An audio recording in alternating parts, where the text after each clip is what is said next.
My leader is not President Trump. My leader is not even Bibi, who I love as the most popular foreign leader inside Iran. Bibi is the most right now, not Trump, but Bibi. My leader, my loyalty goes to Reza Shah Pahlavi II. He's not just my leader, he's the leader of the majority, super majority, vast majority of the Iranian people who took to the streets in millions and gave their lives in tens of thousands on January 8th and January 9th, which was the call to protest by who?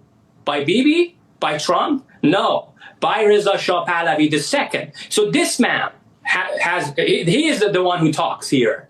He is the organizer, the actual organizer. He is the actual mobilizer. He created platforms for defection. He created platforms for mobilizing people. It's very new. Just a few months after he launched a platform that is called Immortal Guard of Iran.